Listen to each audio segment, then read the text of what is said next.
Fala moçada, tudo beleza ou yes? Minha gente, como se formam os furacões? Primeira coisa básica, furacão e tufão é a mesma coisa, viu? O termo científico correto é ciclone. Quando um ciclone se forma no Atlântico, ele ganha o nome de furacão. Quando um ciclone se forma no Pacífico, ele ganha o nome de tufão.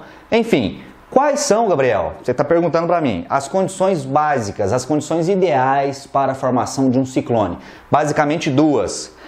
Temperatura da água super elevada e baixa pressão atmosférica. Então vamos lá. Imagina isso aqui, ó. Peguei como referência a região do Caribe, México, Estados Unidos da América. Durante o verão, sobretudo ali, ó, entre os meses de julho, agosto e setembro, essa corrente marítima do Golfo, corrente quente, ela torna-se mais intensa, mais forte. Corrente quente faz o que com as águas do oceano? Eleva a temperatura, ó. As águas do oceano nessa região ficam super quentes, temperaturas acima de 26,5 graus Celsius. Se a temperatura se eleva, o ar também fica aquecido e a pressão diminui. Baixa pressão atmosférica são também chamadas de zonas ciclonais, zonas que atraem ventos. Então imagine aqui, ó, imagine comigo esse pontinho X. Imagine que esse pontinho X seja uma zona de baixíssima pressão atmosférica associada à zona quente também. Baixa pressão atrai vento, então os ventos começam a ser atraídos para cá, ó. Imagine que essas setinhas em azul representem o vento convergindo nesse ponto X. Para que facilite o seu entendimento, vou representar isso aqui, ó, de um outro ângulo, ou a partir de uma outra visão. Aquele pontinho que eu identifiquei com o X ali, ó, aqui ele está. Temperatura super elevada, pressão baixa. Baixa pressão faz o que com o vento? Atrai. Os ventos são atraídos para o ponto X. Ao chegarem no ponto X, esses ventos que aqui convergiram se aquecem, ficam ainda mais quentes do que já são, e ar aquecido sobe. Ele vai subir, ó. Sobe apenas ar atmosférico? Não, a temperatura aqui não está super elevada. Se a temperatura está elevada, o ar ascende, mas carregado também de quê? De umidade, de H2O, a água está evaporando.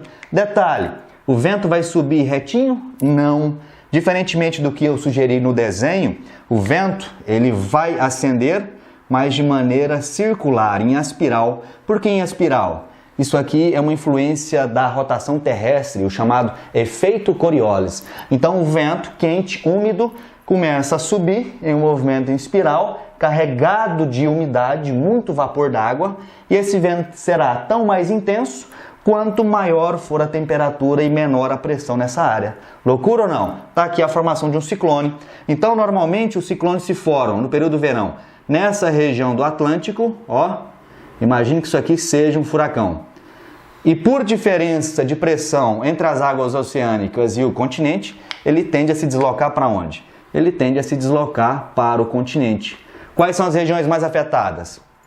Cuba, República Dominicana, Haiti, pega também México e os estados do sul dos Estados Unidos, como Texas, Louisiana, Mississippi e a Flórida. Manjou? Pegou a mãe disso aí?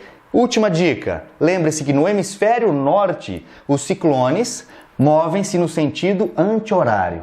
No hemisfério sul, no sentido horário. Olha essas duas imagens aí, ó. Olha o furacão Irma deslocando no sentido anti-horário.